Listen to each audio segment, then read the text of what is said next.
Hello everyone, welcome to Decoding Downtowns, brought to you by Vistity. In this podcast, we dive deep with leaders from business improvement districts across the nation, revealing the strategies that are shaping the future of urban development and economic growth. Thanks for joining us.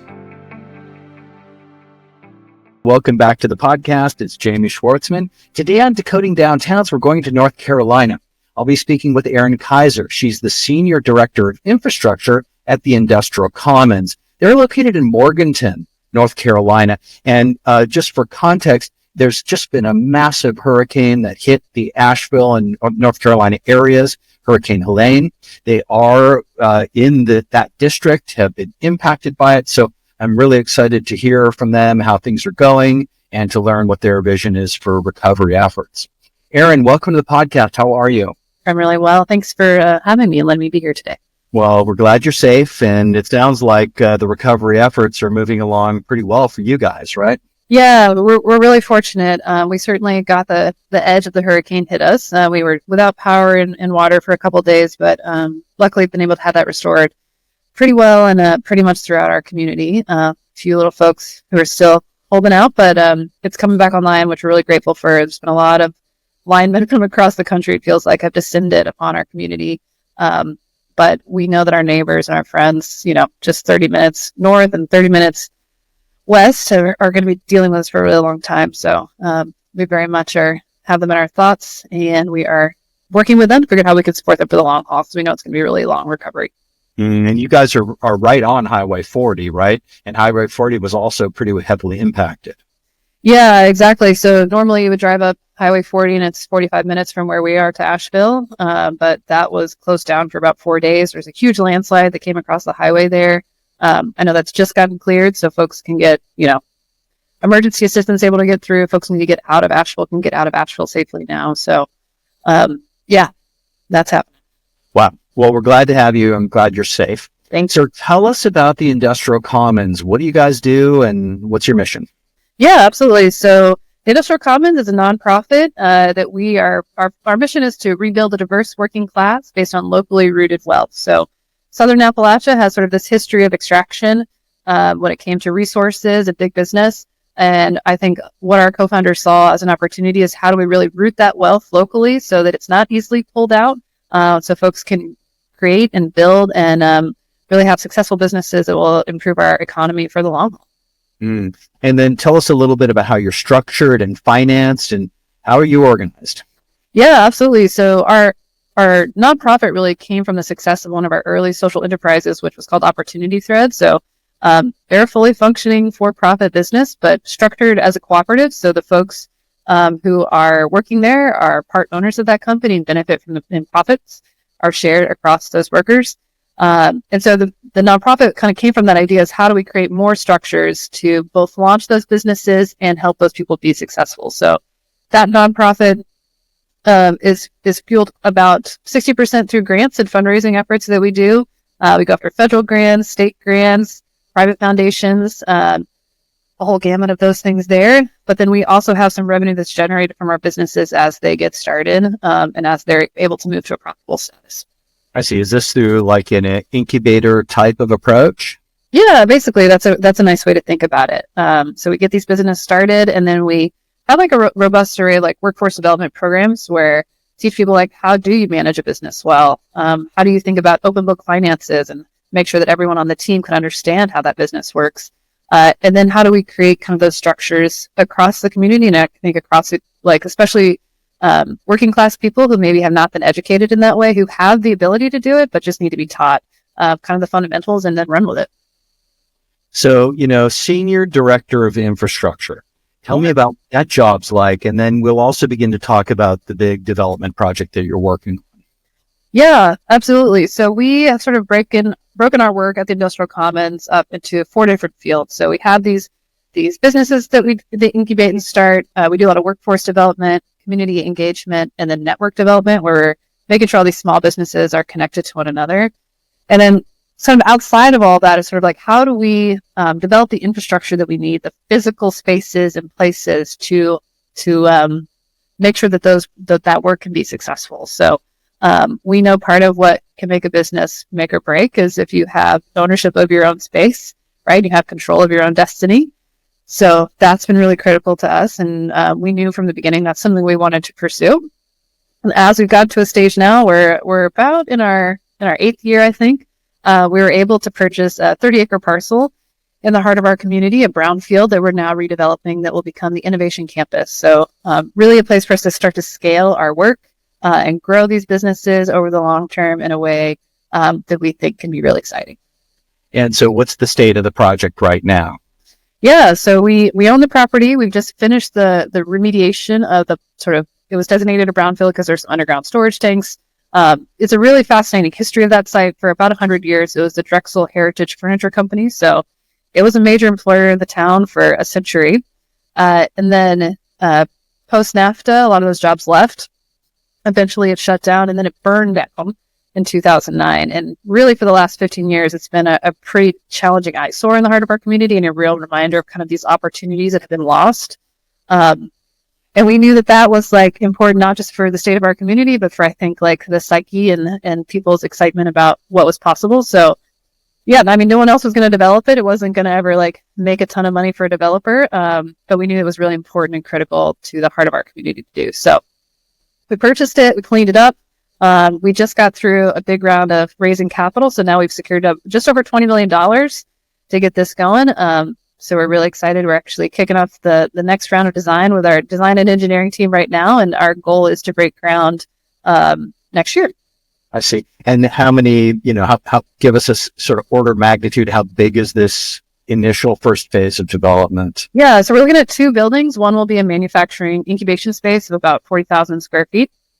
And then a second building will be another 20,000 square feet. Will be a lot more focused on community events, training spaces, classrooms for kind of like the classroom-based programming that we do, and offices to just get stuff done what we need to get done, as well as a lot of our youth programming that we do, really trying to instill folks from the beginning, like how to be thoughtful and creative about taking pride in your community and the opportunities that are available here. So those 2 buildings, and then about 9 acres that's going to be cleaned up we have really exciting visions about how do we incorporate more natural spaces into these manufacturing campuses. That's why people live in this part of the country, because they love being outside, and it's a really beautiful place. So having about 6 acres of like park space tucked in amongst these buildings. So Erin, how about you? How did you get into this work, and what's your story? Yeah, totally. I have a background in planning by education, and lived up in New England and Boston for about 10 years after school. And then, I grew up in Texas, so it was interesting being up in New England, and I had a great time doing it, but really knew I was ready to move south again, and got connected to the folks here in Morganton. Took a little bit of a divergent path and ended up working at an e-commerce company to pay off all my student loans. But they were making a product at Opportunity Threads, so I started to understand kind of what their ethos was down here and the way they went about their work, and just saw that like this is something really exciting to be a part of. So made the move south, and really glad I did. So cool. Great story. So tell us a little bit about, what the indicators that you're looking at from a data standpoint and how you're using those. What data is most important to you right now? Yeah, I think the thing that we look a lot at is jobs created, right? I mean, I think we're a nonprofit, but our goal is really to drive changes in our economy to make it more equitable, but to make sure it's having a vast reach, right, in our community. So look at the number of jobs created. We look a lot at revenue that our businesses have, and then also what kind of assets we are able to put to use to drive that revenue and create those jobs. So and then what are you doing to sort of do economic development storytelling? How are you telling the story of Morganton? How are you getting the word out? Yeah, it's been interesting. I mean, as a nonprofit, we often are telling those stories in all honesty to like funders, right? Potential funders. How do we make the pitch? And maybe that's no different than any other startup, right? Like you're trying to find those people who can hear what you have to say and who it will resonate with, and who are willing to kind of make those early investments. So you can kind of show proof of concept. And, over time, our goal really is that we start these businesses that are profitable, and that's not the route we have to keep going, right? How do we sustain ourselves in the long term? But we do know that's important. So how do we do that? Honestly, one of the best ways of doing it is to come for a visit. So we host a lot of events. well, it's going to be a little hard for a little while here, but we love to have people come and kind of see it in action, right? Because I think it's hard to understand the magnitude and the impact it has without being here. And that's part of the driver for creating a new campus, right? Is how can we balance both like bringing people here and teaching them about our approach and then making sure the work can still get done efficiently. Because I think we also see like we're a one-off for our community, but there's lessons and replicability that we want to see other people take back to their own communities. So we've become a place where a lot of folks who are interested in cooperative development models have started to come, and we've started to do sort of annual events around that, which has been really exciting and encouraging to see all the folks who this has resonated with. So how about, the role of, data dashboards, visualizations, ways to get familiarized that can attract people to sort of know before they go? Yeah, it's something we are still learning, to be honest. I think it's like a place we can really grow. We have a lot of spreadsheets with a lot of information that gets recorded that way, but yeah, it's actually something we're starting to invest more time and effort in and get better people at that. We know that's not our strength. So I think we have a few very sort of basic like visuals that we put together, but I think there's a lot of opportunity for us to grow. Okay, so let's look at the next 12 months ahead, because it's going to move fast. And I bet if I had asked you what's on the table for the next 12 months 2 weeks ago, it'd be different than your answer today. So I just want to get a sense of, how do you envision the next 12 months? Yeah, I think, there's changes afoot in our region for sure. And there's a lot of folks who are going to be impacted by the hurricane for a long time. I think one, and I'm certainly a person included in this, I think a lot of folks thought that this was a region that was sort of immune to these type of challenges. And so I think we're doing a lot of recalibrating, just like, okay, we're not close to the coast, but like hurricanes are still going to affect us. Climate change is real. It has impacts whether we like it or not. So I think trying to take more of that into our decision-making process, frankly. And then I think we're thinking a lot more about how are we supporting folks outside of Morganton. I think we're going to be a base for a lot of folks who are doing long-term rebuilding and resiliency planning. And how can we both support those folks and also take the lead in our own community? So I know with the own campus that we're building, we've been thinking about how do we build it as green as we possibly can, but I think that is like even more critical now. So we've sort of but we've sort of tossed around the idea of a microgrid for our campus. But now it's like, oh, that has real meaningful implications for folks. Can we make that happen? How do we make sure that like communication can be maintained even during an outage, right? Like that's been kind of one of the biggest challenges is like getting to know that people are safe in our community was hard because all the cell service went out. So I think there's just sort of those little things that maybe didn't seem like worth maybe spending money on in the past are now things that I think are going to be much bigger discussion points and things we're going to allocate resources and energy towards. And I think we're going to see a lot more construction and rebuilding happening in our region than we have in a long time. So yeah, I mean, I'm guessing that there's going to be a big infusion of capital. Yeah. And so I think I'm thinking a lot about that too. In a past life, I worked at FEMA for a little while, so I've seen how that can affect communities. And how do we capture that in a way that ensures that it, to your point, it stays in the community and goes to the right people, because there will be a lot of resources that come to bear. So it's an opportunity for us and hopefully one that we can direct in a really positive manner.